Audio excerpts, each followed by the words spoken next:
انہوں نے کہا آپ پاکستان کے عوام کے نام پر ہم سے اربوں ڈالر لیتے ہیں اور اس کا بڑا حصہ آپ کی ڈیٹ سروسنگ مطلب قرضوں کے سود کی ادائیگی اور قرضوں کی واپسی اور انہیں ریسکیجولنگ کے اس میں اور ڈیفنس کے ایکسپنسز پر آپ کا خرچ ہو جاتا ہے۔ انہوں نے کہا آپ ہمیں یہ بتائیں کہ گزشتہ 6 ماہ کے دوران آپ نے عوام کی بہتری اور فلاح کے لیے کیا کیا۔ آپ عوام کے نام پہ پیسہ لیتے ہیں لیکن آپ کے اخراجات یہ ہیں جو ہم دیکھ رہے ہیں گزشتہ 4-5 دنوں سے۔ ہم نے بورڈ کو جا کر آپ کے بھی آپ پہ پریزنٹیشن دینی ہے تو اس لیے ہمیں کچھ تفصیلات چاہیے آپ سے۔ انہوں نے پہلے تو ڈیفنس اخراجات کی بات کی، مزید آگے ایلیبوریٹ کیا۔ انہوں نے کہا کہ ہمیں 2 دن کے اندر اندر یہ تفصیلات فراہم کریں کہ آپ کے پاس کل کتنے سپاہی ہیں آپ کی فوج میں، کتنے آفیسر ہیں، کتنے جرنیل ہیں، کتنے جرنیل جی ایچ کیو میں بیٹھتے ہیں اور کتنے جرنیل آپ کے فیلڈ میں ہوتے ہیں۔ بات یہاں نہیں رکی، انہوں نے بات اس سے آگے بڑھائی۔ انہوں نے کہا آپ ہمیں یہ بتائیں کہ آپ کے ایک سپاہی پہ پر ڈے کتنے اخراجات آتے ہیں، آپ کے ایک آفیسر پہ پر ڈے کتنے اخراجات آتے ہیں اور آپ کے ایک جرنیل پر ڈے کتنے اخراجات آتے ہیں۔ یہ تفصیلات مانگی ہیں انہوں نے۔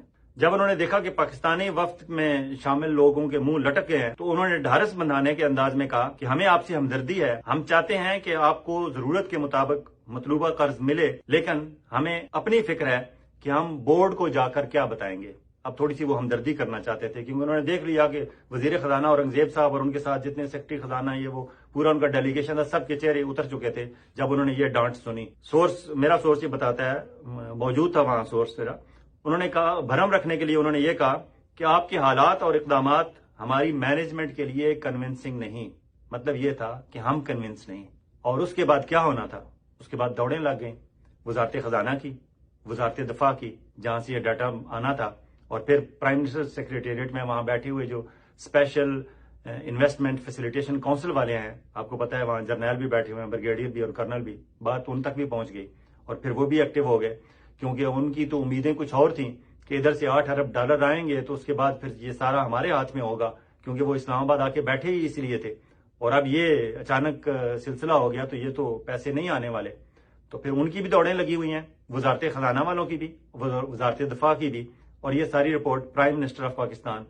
جو مینڈیٹ چور حکومت کے سلیوٹ ٹھوک پرائم منسٹر ہیں ان تک بھی پہنچ گئے کہ حضور آپ کے جتنے سلوٹ اور جتنی آپ کے خوش آمدانہ لب و لہجہ ہے وہ کام نہیں آیا۔ یہ جو فائٹر طیارے روزانہ اوپر سے زوں کر کے گزر رہے ہیں، اس زوں کی آواز نے آئی ایم ایف کے ڈیلیگیشن کو زچ کر دیا ہے، اور اب وہ پورے اخراجات ہم سے مانگ رہے ہیں کہ آپ کے ڈیفنس اخراجات کتنے ہیں، حتیٰ کہ انہوں نے ایک ایک سپاہی اور ایک ایک جرنیل اور ایک ایک آفیسر پر اخراجات اٹھنے والے اخراجات کی تفصیل مانگ لی ہے۔ اب ہم نے یہ 2 دن کے اندر انہیں تفصیل دینی ہے، اور تفصیل نہیں دیں گے تو انہوں نے یہ تو کہہ دیا کہ ہماری مینجمنٹ کنونس نہیں ہوگی۔ بیسیکلی وہ کنونس نہیں ہے اور وہ لٹرلی تپے بیٹھے ہیں۔ جی ہاں ناظرین، یہ ہے صورتحال اسلام آباد کی، اور یہ